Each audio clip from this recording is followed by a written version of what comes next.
Today's homestead security and defences is what we're looking at. And of course, as usual, for information purposes only, the materials contained within this presentation are based on my own training, previous experience and personal skill sets. Sigma Prepper will not be held responsible for your use or misuse of the information presented. So no. So what we're going to do is we're going to base this on a complete grid down. So this is our SHTF. This is how we're going to need this security and defences big time because it's Mad Max styly.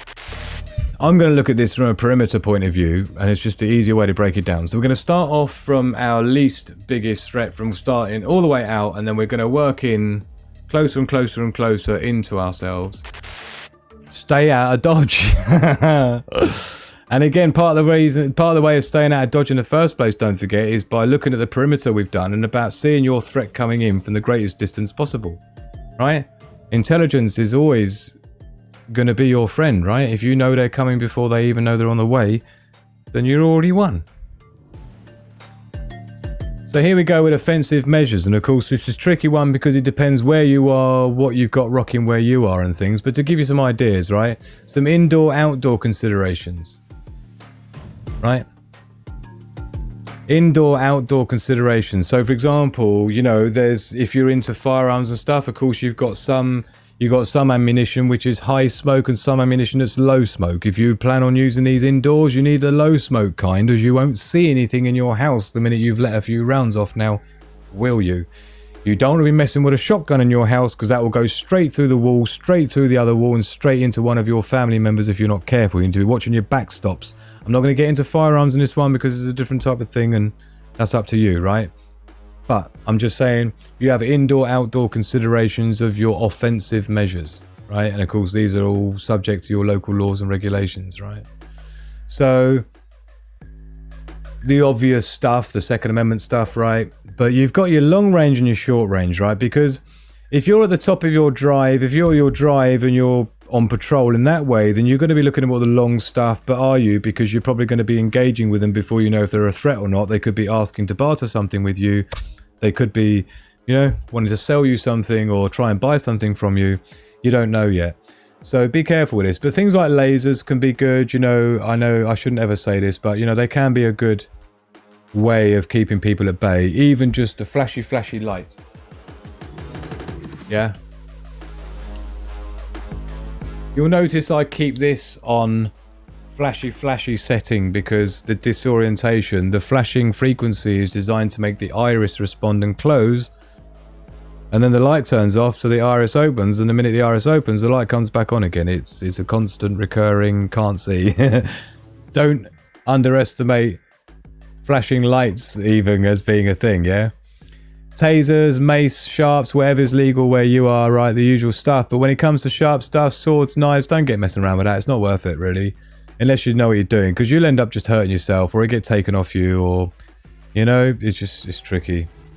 Cordless power tools, right? Chainsaw, classic, right?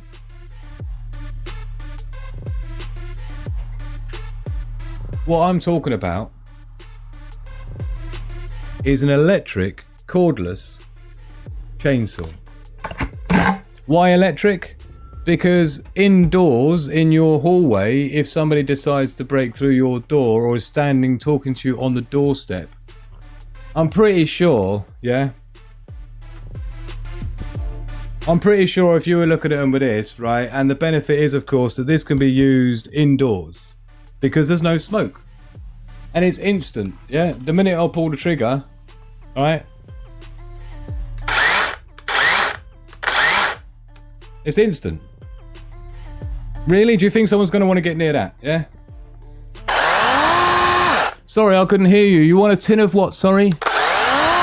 No, sorry, I can't hear. So again, what did you wanted?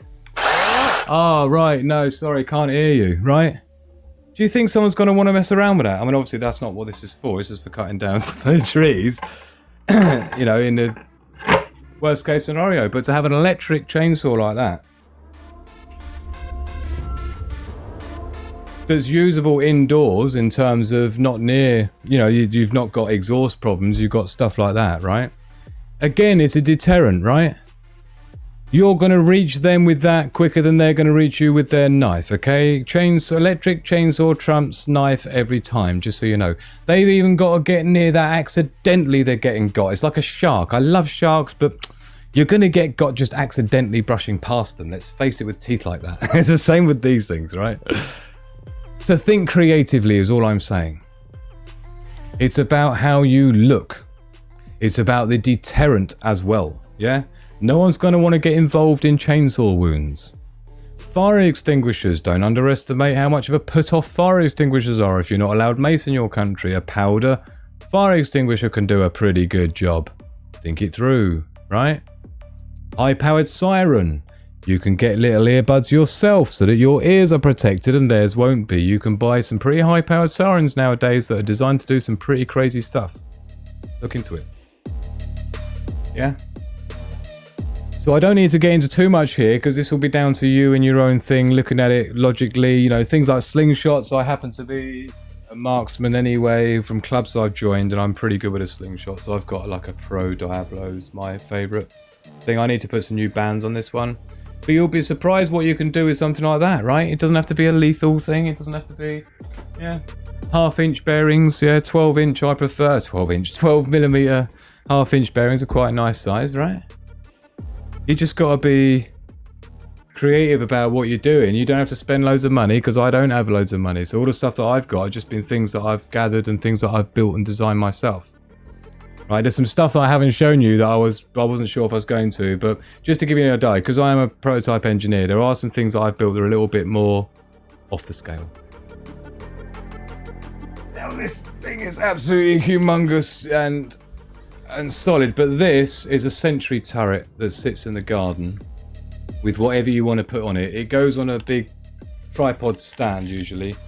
So this is my own design. This is all machined aluminium. This is 6mm aluminium. This is 9 half-inch aluminium essentially here, the plates, right? So this is a pan and tilt system, yeah? So this was something I designed a while ago and machined. And it's pretty gnarly, but the point is that you can remotely control that with a camera on it, pointing whatever you want remotely from wherever you want, if you know what I mean, right?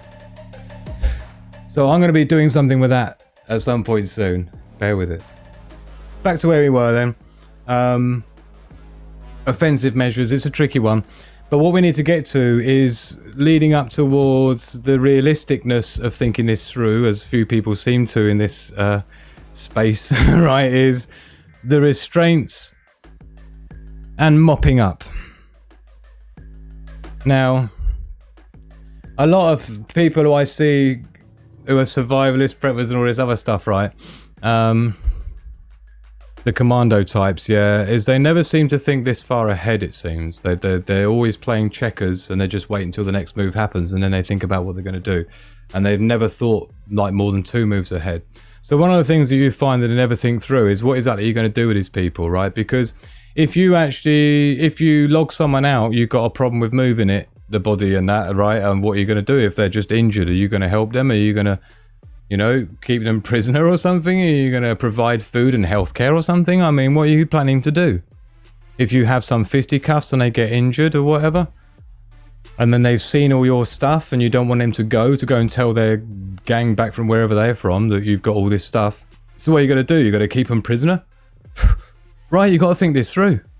Cuffs, nylon zip ties. People talk about that, and yeah, I talk about it, but okay, so you get some people who, you know, you manage to overpower them with you and your neighbours and your whatever, and your family members.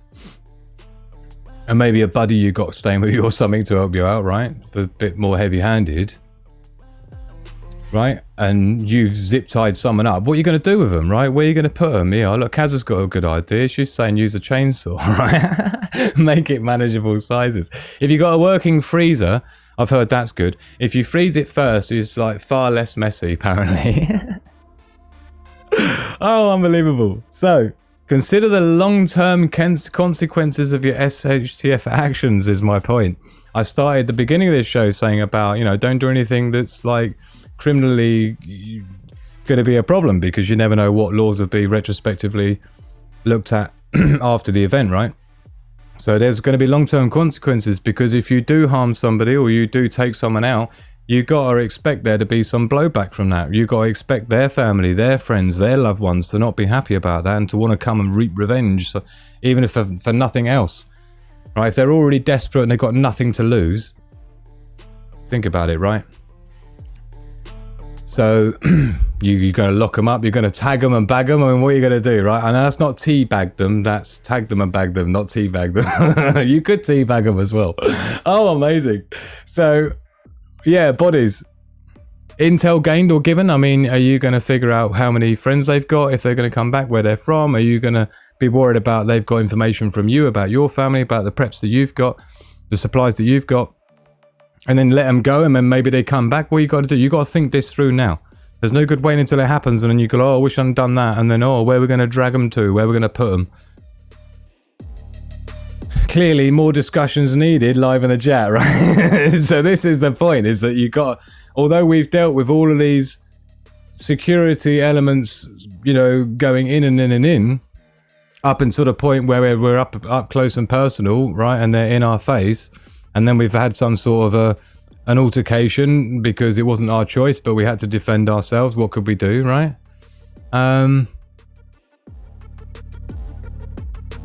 It's difficult because we have to think it through enough to know, you know. But ultimately, the point is that... Oops, sorry. I just zoomed through all that, didn't I? We were here... Congratulations, we survived the SH scenario, because with all your preps and equipment, assuming we don't have to deal with any of this, right? Well done for surviving the carnage like a true Sigma prepper, right? Yay, we survived the SH